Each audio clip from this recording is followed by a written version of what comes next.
अगर आपकी जो मेंस्ट्रुअल साइकिल रेगुलर बेसिस पे आ भी रही है, ब्लीडिंग भी हो रहा है, तो उससे हम टोटली डिसाइड ये नहीं कर सकते, कंफर्म नहीं कर सकते कि प्रेगनेंसी हो ही जाएगी। धीरे धीरे over the end of the month आपकी यूट्रस लाइनिंग शेड ऑफ होती है और आपको मेंस्ट्रुएशन स्टार्ट हो जाता है, जिसे हम पीरियड कहते हैं। मैच्योर एग का रिलीज होना एक मेंस्ट्रुअल साइकिल के अंदर बहुत इंपॉर्टेंट है, क्योंकि तभी हम उसे मेंस्ट्रुएशन काउंट करते हैं।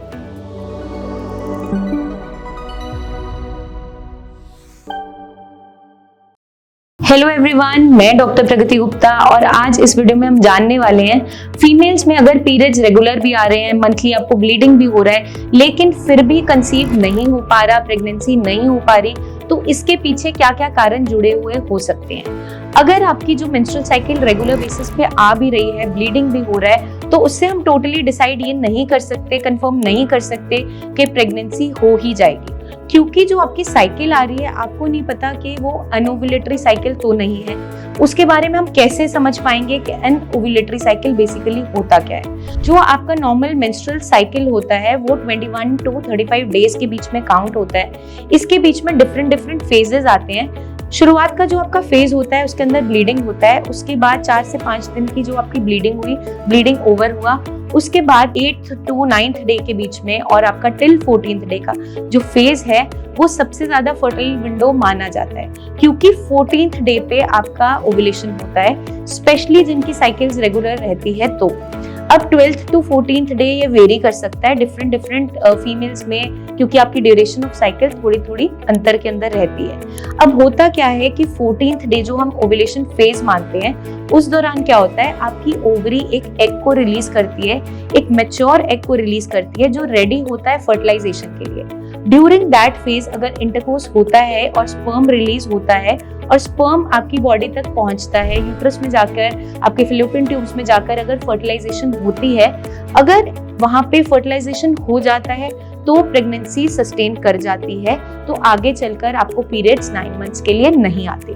लेकिन अगर वहां पे आपका फर्टिलाइजेशन नहीं हुआ, स्पर्म और एग मीट नहीं हुए, तो उस दौरान क्या होता है, धीरे धीरे over the end of the month आपकी यूट्रस लाइनिंग शेड ऑफ होती है और आपको मेंस्ट्रुएशन स्टार्ट हो जाता है, जिसे हम पीरियड कहते हैं। तो हम कभी भी जो आपको ब्लीडिंग हो रहा है उसको हम ये नहीं मान सकते कि वो ओव्यूलेटरी एक प्रॉपर फेज के अंदर ही हो रहा है। हम कैसे जान पाएंगे कि ये अनओव्यूलेटरी साइकिल भी हो सकती है, क्योंकि कई बार हमारे पास फीमेल्स आती हैं, पेशेंट्स आती हैं, उनकी सारी रिपोर्ट्स इनिशियली नॉर्मल थी, साइकिल्स रेगुलर चल रही थी और पता नहीं चला कि कंसीव क्यों नहीं हो पा रहा। लेकिन जब रेगुलर ऐसा हमने नोटिस किया और रेगुलर उनकी साइकिल को मॉनिटर किया और उन्हें बोला कि ओव्यूलेशन किट से आप चेक कीजिए ओव्यूलेशन हो रहा है या नहीं।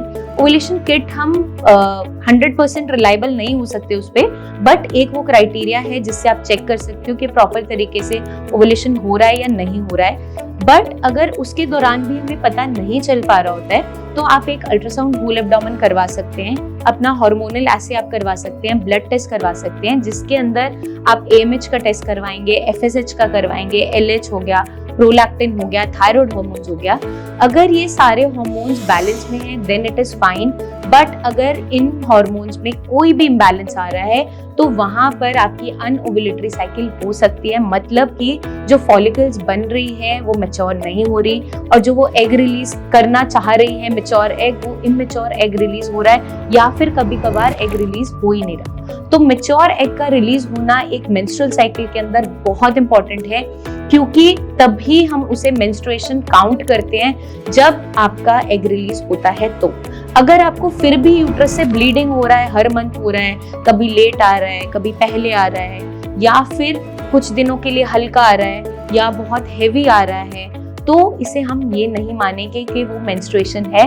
वो आपके पीरियड्स को मिमिक कर सकता है, वो एक यूट्राइन ब्लीडिंग है, डिसफंक्शनल यूट्राइन ब्लीडिंग के अंदर काउंट होता है। वो कभी कभार कई कारण से देखने को मिलता है, चाहे आपका पॉलीसिस्टिक ओवरी है, PCOD है, या थायराइड इशू है, या आप अंडरवेट है, ओवरवेट है, एकदम से वेट के अंदर फ्लक्चुएशन आई है, स्ट्रेस बहुत ज्यादा है, खाने पीने में कोई बदलाव किया है, हेवी एक्सरसाइज शुरू किया है, तो उस दौरान भी आपकी जो साइकिल है वो अनओव्यूलेटरी साइकिल हो सकती है। तो ब्लीडिंग का दिखाई देना ये इंडिकेट नहीं करता कि वो प्रॉपर आपका मेडिकली जो पीरियड हम मानते हैं वही है।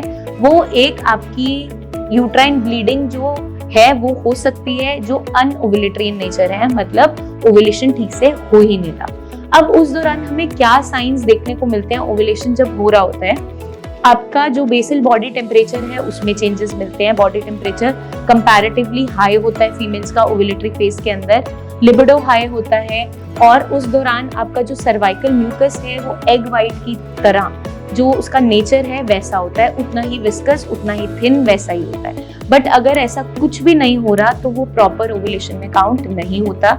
ये आप ओव्यूलेशन किट से भी जज कर सकते हैं। और अगर इससे हम नहीं कर पा रहे, जैसे मैंने आपको बताया, ब्लड टेस्ट, आपका अल्ट्रासाउंड, ये आपका क्लैरिटी देता है कि आपकी जो साइकिल आ रही है वो ओव्यूलेटरी है या अनओव्यूलेटरी।